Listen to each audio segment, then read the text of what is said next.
Welcome to the Inspiration Place. I'm your host, artist Miriam Schulman, and today we have on Baeth Davis, whose specialty is finding and then prospering from your life purpose. So for that, stay tuned. It's the Inspiration Place podcast with artist Miriam Schulman. Welcome to the Inspiration Place podcast, an art world insider podcast for artists by an artist, where each week we go behind the scenes to uncover the perspiration and inspiration behind the art. And now, your host, Miriam Schulman.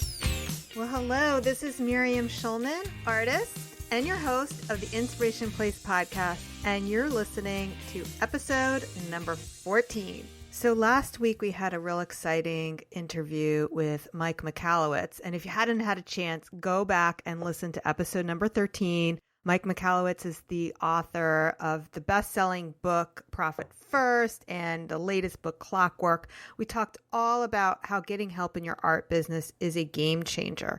Now, I did say that this week we would talk about tools, but it's such a broad topic that I went into the Facebook group, and I hope you're a part of that. There is a free Inspiration Place Facebook group. Just go to schulmanart.com/group, or you can search for the Inspiration Place on Facebook, either way, and request to join my free group.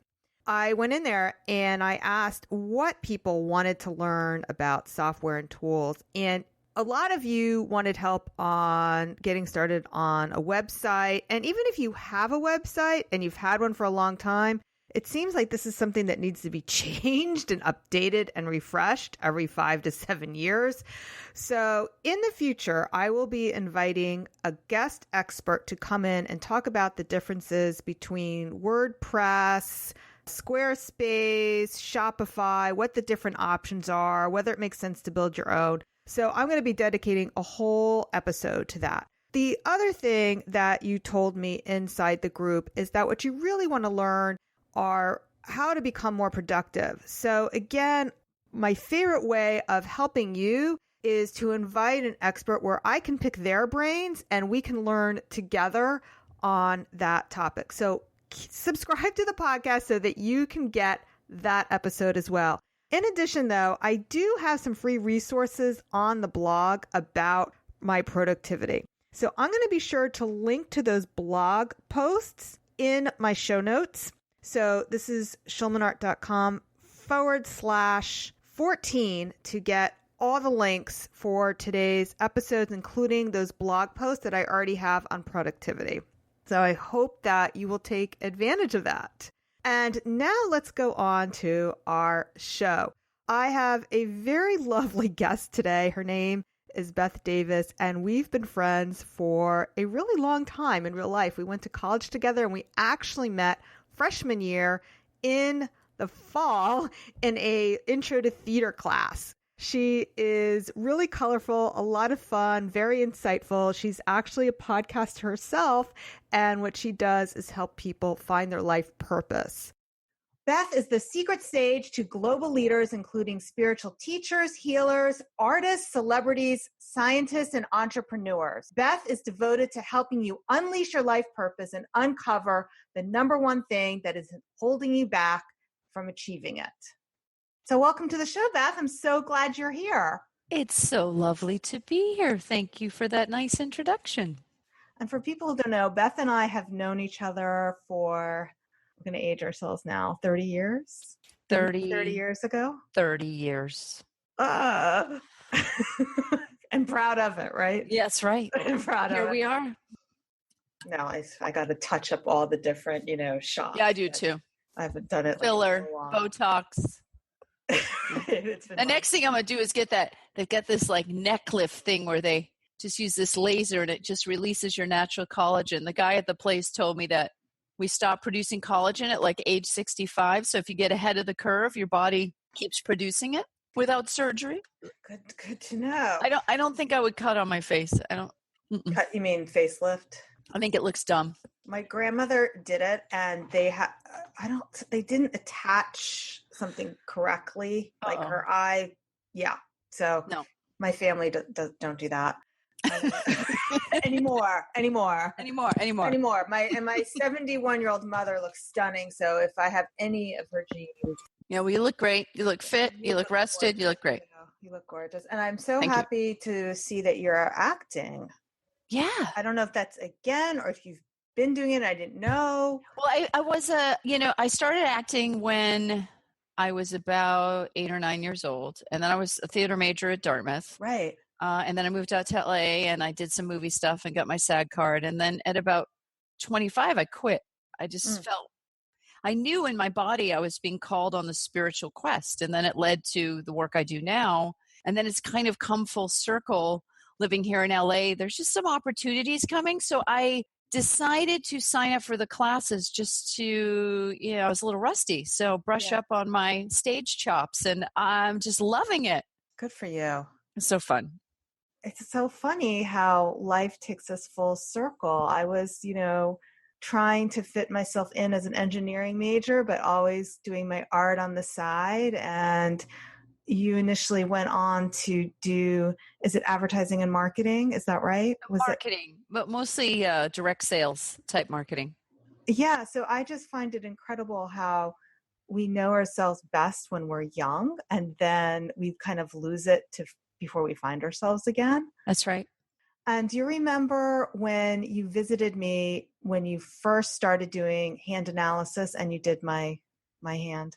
Yes, I do remember that. I think we went to a restaurant in Connecticut or something. That's possible. Yeah. Yeah, because I used to work there. That was like my like Stanford or Greenwich or something. Yeah, I was, before I became an artist, I was working in a Greenwich hedge fund, which sounds so weird coming out of my mouth right now. But I desperately tried to find that hand analysis tape you did, but I think because we no longer have tape recorders, I must not have kept the cassette. Yeah, probably not. Could you explain to my listeners what is hand analysis and also what's the difference between hand analysis and palm reading? Sure. It is a understanding and reading of the palms themselves. It is scientific from the standpoint that it's teachable and it's learnable and it's repeatable and demonstrable. So it follows the scientific principles. The data in your hands, should it appear in someone else's hands, would mean the same thing. Palmistry, which we have a lot to thank for because a great deal of it actually is accurate, dealt in a lot of predictions, I suppose, so that people felt more in control of their future because they didn't know a lot about the natural world from a scientific standpoint. Scientific hand analysis takes the best of ancient palmistry, that which is accurate, and then has updated it with an understanding about the fingerprint patterns, gift markings, challenge markers, and so forth. So how do you use hand analysis in your business when you're working to coach people? Well, the first thing that we do is we send people a printing kit, ideally, and they send their handprints back to us. And then when I work with someone, we get on a webinar like this, and I can bring the handprint up on the screen and annotate it and show the person what I see in their hands. And typically in an initial reading, I will identify their life purpose, which is their big why, their bliss zone, the area that comes easiest. I'll also identify the life lesson, which is our blind spot. And the life lesson is pivotal and key to our life because when we bring conscious awareness to the lesson, our life feels better and it works better. It also allows us easier access to our purpose. So in that initial reading, my goal is to show you your purpose, but also the blind spot that might stall you on your progress to your purpose. And one thing I really wanted to dig in with you that we talked about prior to coming on to the show was when you work with creative people, because I work with women, mostly women, who they spend their whole lives putting themselves on the back burner. Yes. And making their creativity comes last. Children and family come first. And not that family isn't important, but they don't see their nurturing their creativity as something that's also important. So when you work with somebody who within your work together discover that creativity is their life purpose, can you share a story like that for my listeners? Sure. Creativity is the number one life purpose in the world. Wow. It's the purpose that shows up most often. So this purpose is very common, and it shows up a lot. And I think a lot of women in particular, like you said, have lost touch with this creativity. Now, if I press them with some questions, they'll reveal things such as, well, I did get my MFA. I'm like, oh, or, well, I was an architect, or I did win a bunch of art awards in grade school. And then something Right. happens, like something Yes. happens. And then they Yes. say to me in the reading, I'm not creative. And I'm like, did you hear what you just said? You got an MFA from Right. Brown in art, but you're not creative, because not creative people go for the MFA in art. What are you talking about? And it's so interesting, because I have had so many moments like this over the past 20 years of looking at people's hands, where the person that says, oh my gosh, I have blocked out that part of my identity. Yes. And I didn't even connect the two. Like, oh, years of studying art, years of making art might make me creative. And then one day I just decided I wasn't and forgot about it. Yeah. And I hear that It's a lot, that epidemic. people will say, it's like such a common story.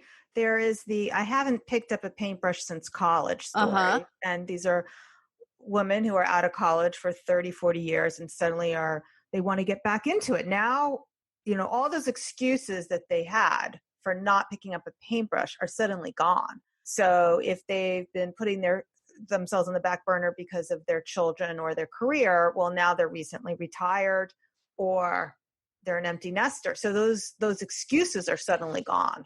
Precisely. And to your question about a story, years ago, I read a woman's hands, and sure enough, artist was her life purpose. And she said, I can't even draw a stick figure. That's the other one I hear a lot. Yeah, right. I hear that too.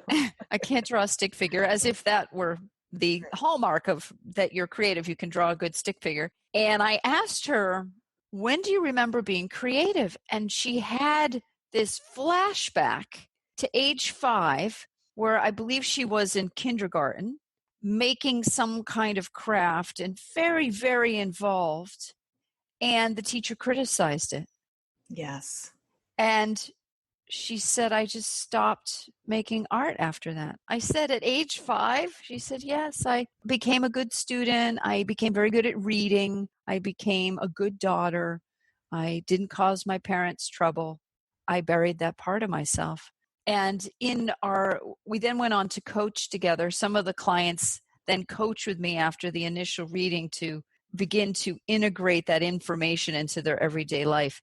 And she started writing screenplays and actually became a filmmaker and got funding for her projects. And she said that reading, the initial reading, opened the door to this part of herself that at age 5 she had put away. It's so common that people can go to that one event that happened where they were told a story that became their story, like they became a limiting belief for themselves. Right. And I do hear that, like I want to, but I can't draw.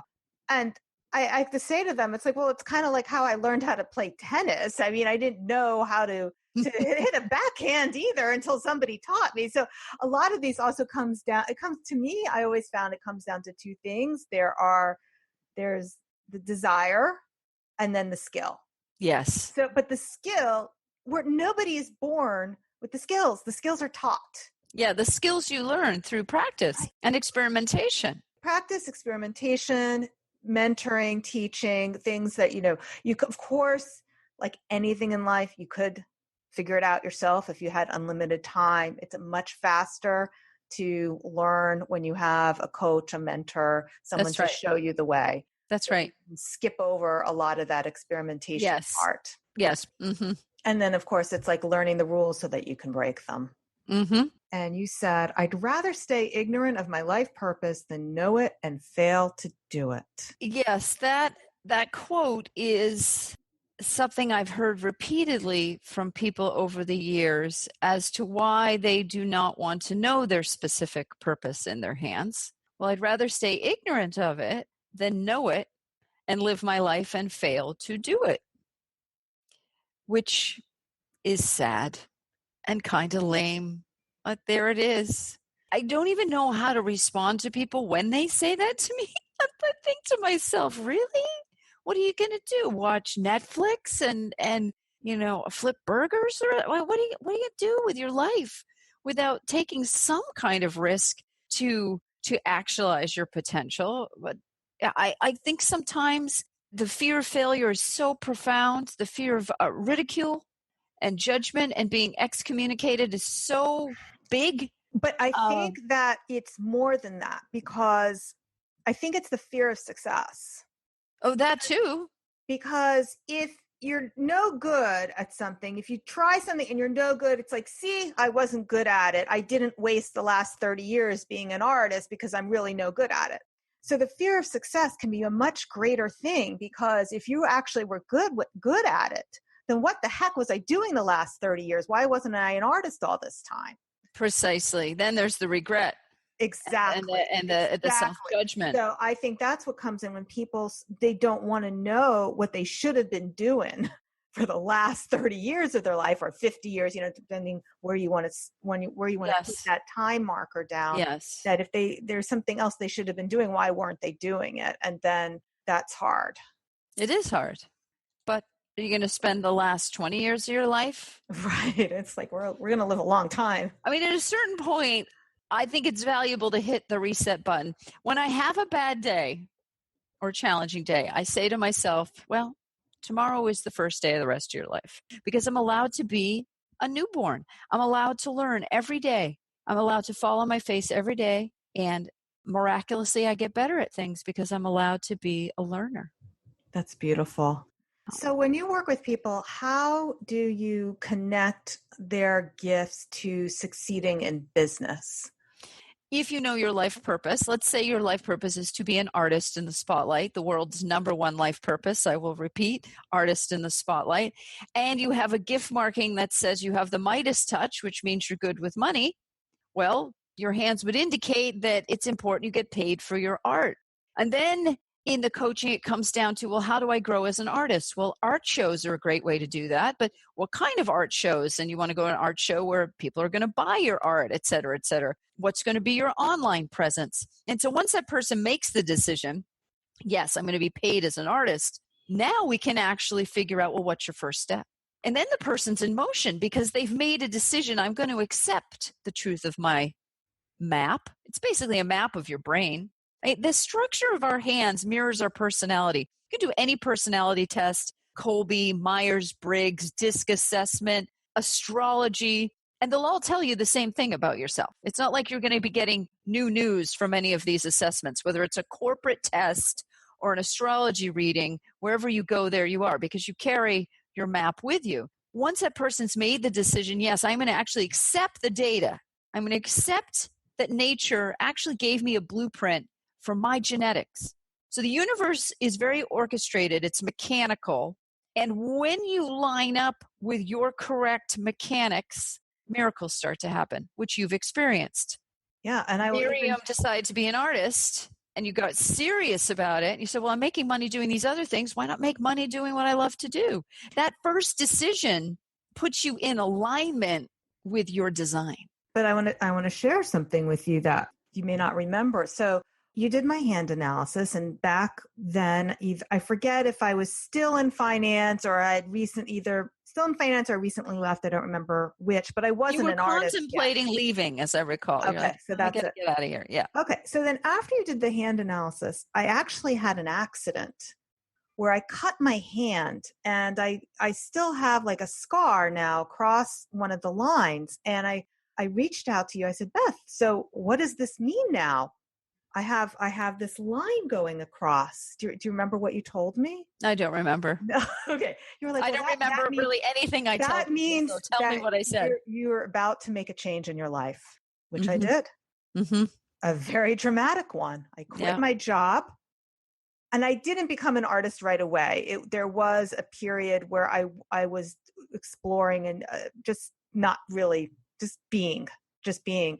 And when 9/11 happened, that's when I took it as a sign from the universe. Heck no, am I going back to that? I'm going to be an artist now. So it's just so interesting that you like had that clarity. It's like, now I don't know like how much is it the hand, or just that you have, it's the hand analysis is just a tool for you to tap into the intuition that you already have about Yeah, well, it's both hand, because my hands show my ability as an intuitive. I have an incredibly open third eye. So one of the scary things about that is I essentially can remote view.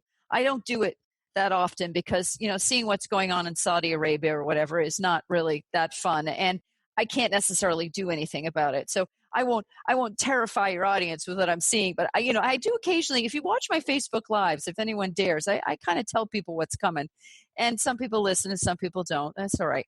But anyway, did I answer that? You did. And I also wanted to talk about, you did, and I'll edit it out, right? No, I'm just kidding. So I also want to dig into the idea that finding your gifts are actually what help people prosper. So I get a lot of resistance from not so much my students, but when I talk to my daughter's 20, and when I talk to parents of her friends who are interested in going into art, and they'll say, well, she wants to major in art, but you don't make money. I was like, who are you talking to?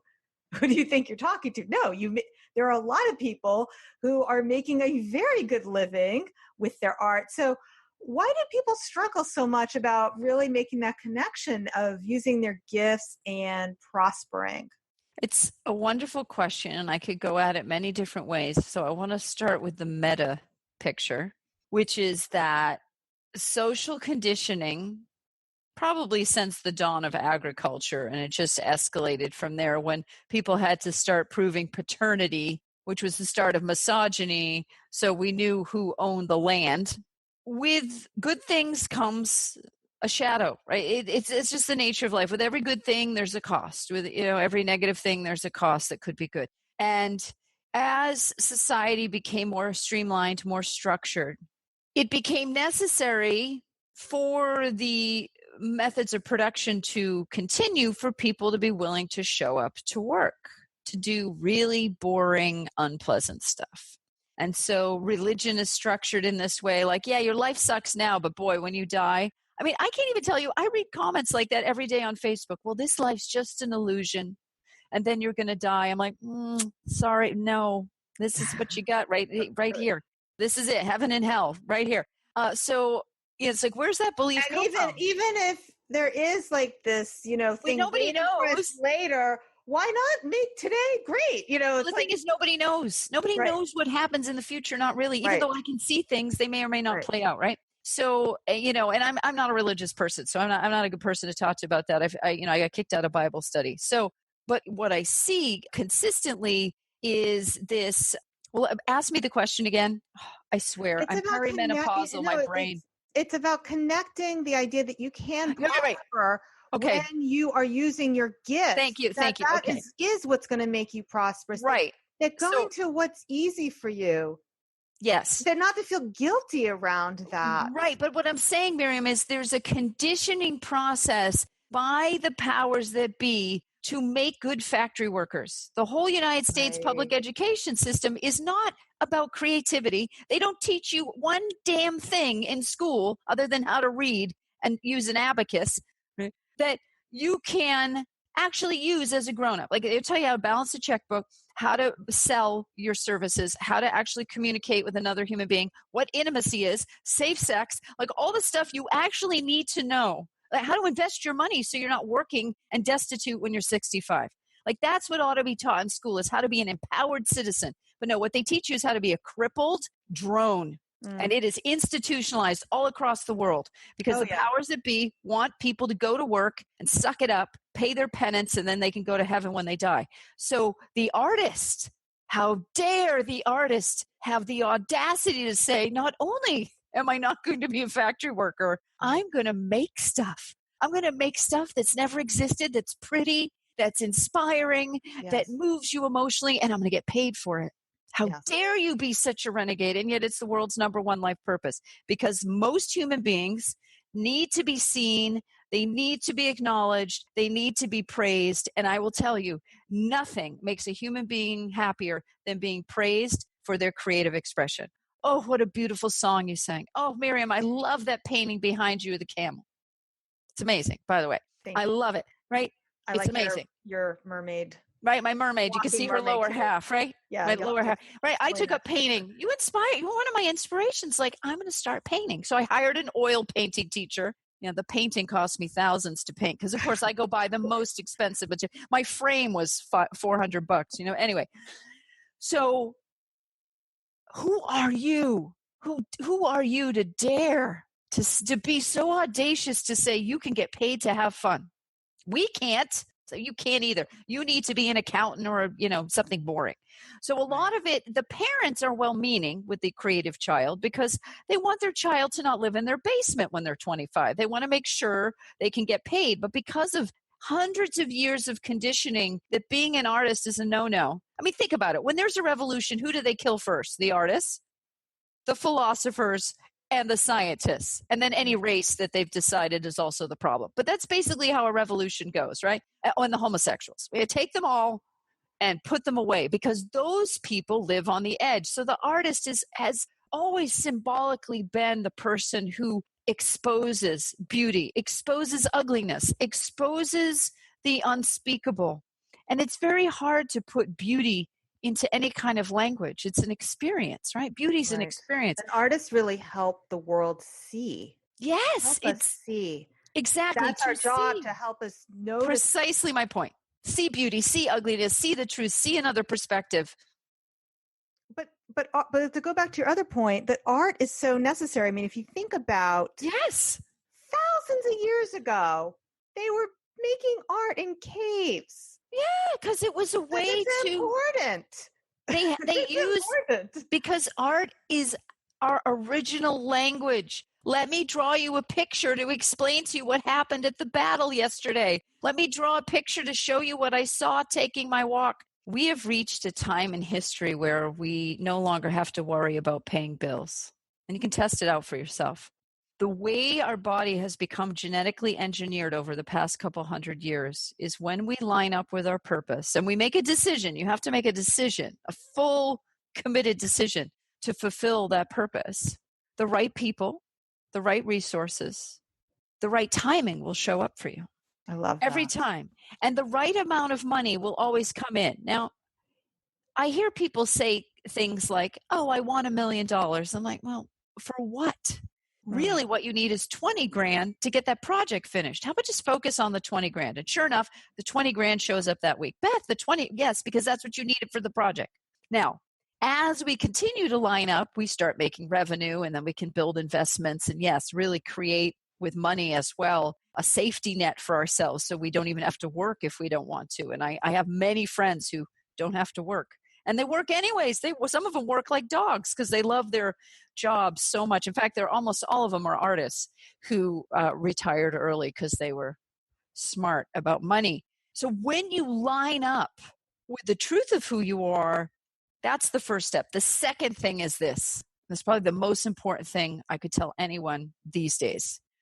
With all the fracture going on in the world and the uncertainty, there's always been uncertainty. I don't know if things are better or worse. They're just what they are. But we have a lot of media now, so people can communicate a lot faster, right? So news travels and people are getting bombarded and overstimulated and there's way more input than our brain can really handle. So this makes people anxious and they think, oh, everything's going to hell in a handbasket. And it's like, nah, not really. However, there is a lot of chaos. There is a lot of fracture. So one of the things that I encourage everyone to do now is to take their power back. You've heard that phrase a lot, but I mean really take it back. The only authority in your life is you. The only person that can keep you safe, make you money, create prosperity for you is you. That's that. Is you. That's so terrific. Any reliance on your spouse, the government, your mother-in-law, you're screwed because that source isn't reliable. You are reliable. You can count on you.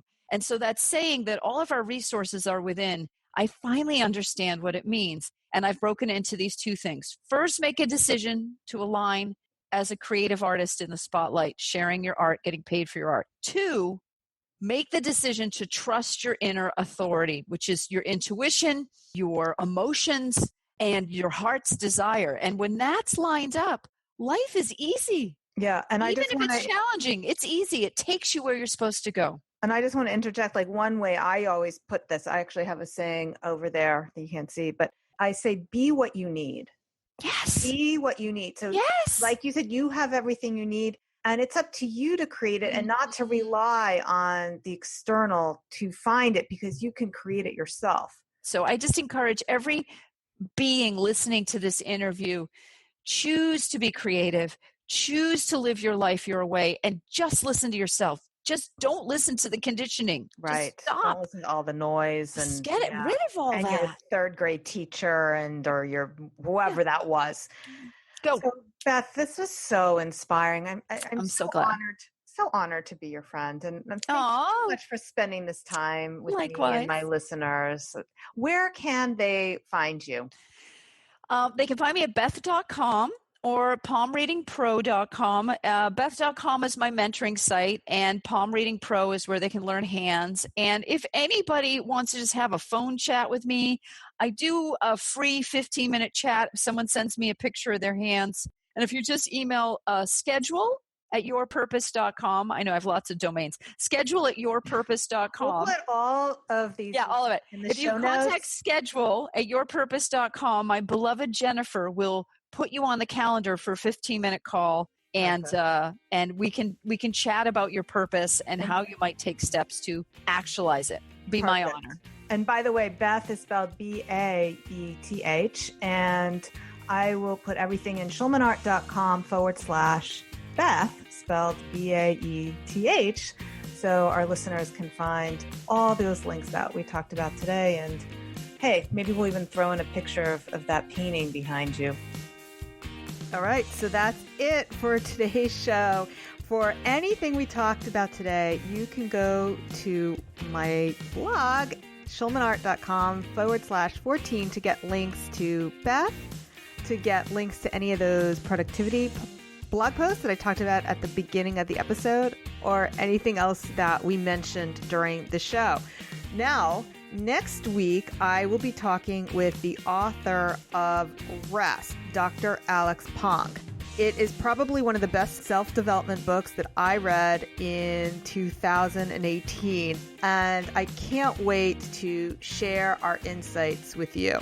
So be sure you're subscribed to the podcast so that you can get a notification as soon as it goes live. I don't always email my list every time I get a new podcast out. So the best way to make sure you get them as soon as they become live is to subscribe wherever it is that you listen to podcasts. So whether that's iTunes or Spotify or Google Play or Stitcher, however those things work, subscribe. And if you're feeling extra loving, I would really appreciate it if you left a review. This does a few things. First of all, it lets me know what it is you like about the podcast. It helps other people, other artists find the podcast. And also, it's another way for you to get your name out in the world. I often do shout outs on the blog to people who leave reviews on my podcast. And I will include not only your review, but if you have a picture on your website and also a link to your website. So for all that, I would love if you left a review. Go to schulmanart.com/iTunes and leave a review there. Okay, that's it for now. See you next week. Same time, same place. Have an inspirational day. Thank you for listening to the Inspiration Place podcast. Connect with us on Facebook at facebook.com/schulmanart, on Instagram @schulmanart, and of course on schulmanart.com.